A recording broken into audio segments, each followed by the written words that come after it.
Namo Amituofo.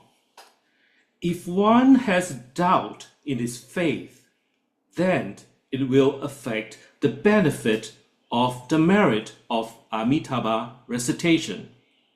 This was the answer given by Master Jingzong to a lotus friend. This lotus friend asked, "Is the merit from reciting the name of Amitabha Buddha the same if people have different levels of faith?" Master Jingzong answered, "The merit of Amitabha's name remains constant, yet the degree to which one receives that merit varies depending on the depth of their faith. Those who entrust themselves deeply to Amitabha Buddha are able to fully receive the benefit of his name. But the Infinite Life Sutra warns that those whose faith is shallow or uncertain and who doubt the Buddha's wisdom may be reborn in the borderland of the Pure Land, where they will be unable to perceive the Buddha's presence for 500 years. This principle is reflected in everyday life. Parents may love their children equally, yet if one child doubts their fairness, that child will not fully receive or recognize that love. In the same way, doubt becomes a barrier to receiving Amitabha's compassion. Let us look at two examples here, both related to Master Honen. First, Master Honen's wisdom and faith.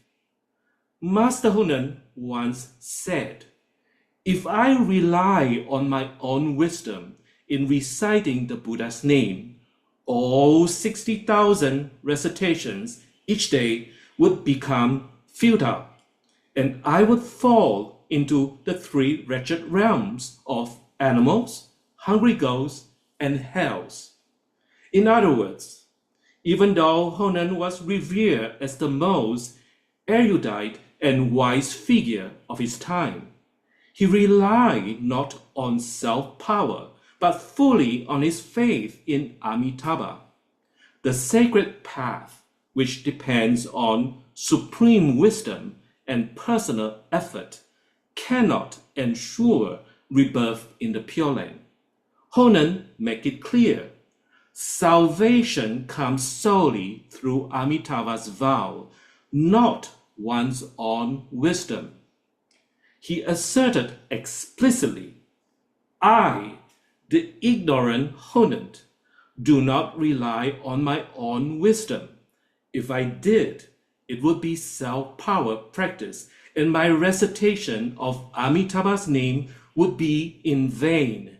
Instead, I entrust myself completely to Amitabha's vow. Even the foolish may attain rebirth in the Pure Land."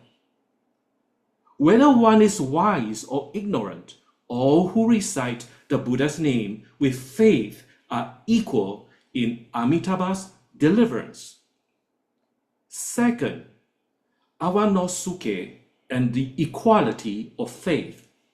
The second example features Awanosuke, a man of poor learning, low status, and little virtue, deemed least worthy by worldly measures. Yet Master Honen said, Awanosuke seeks Amitabha's salvation, so he recites the Buddha's name. I, Honen, seek the same salvation and recite the same name. There is no difference between us. Through this story, we see the essence of the twofold deep faith, as taught by Master Santa. First, a resolute belief that one is a sinful, deluded being, endlessly wandering through the cycle of samsara, lacking any capacity for self-liberation. Second, an unshakable trust that Amitabha Buddha, through his 48 vows, embraces all beings without discrimination. Unburdened by doubt, one entrusts themselves to these vows and is assured rebirth in the Pure Land. Though one was a great teacher and the other despised, Honen emphasized that because they had the same faith, the spiritual merit was equal in the eyes of the Buddha.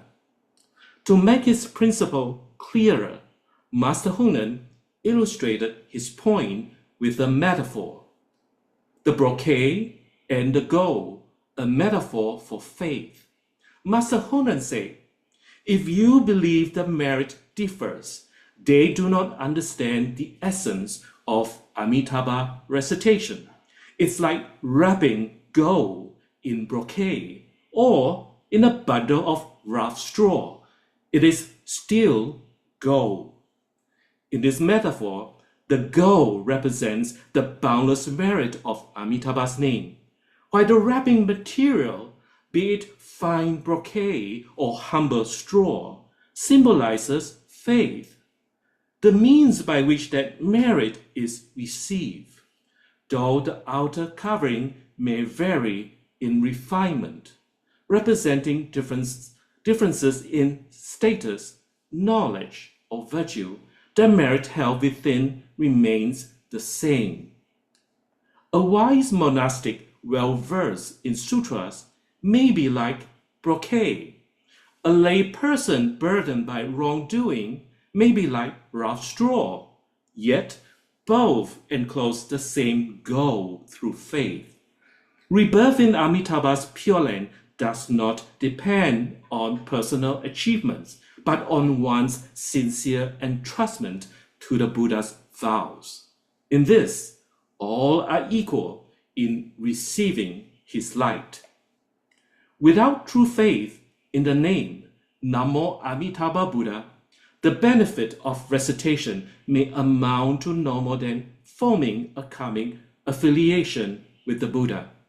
Without the assurance of rebirth in this very lifetime, if one is half believing or uncertain, rebirth may occur in the borderland of the Pure Land, where the Buddha's presence cannot be seen for 500 years. This is the effect of lack of true faith.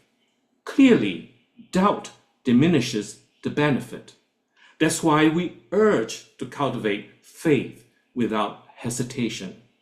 The Contemplation Sutra describes two essential kinds of faith: sincere faith and deep faith. To possess deep faith is to hold unwavering trust, faith free from even the faintest doubt.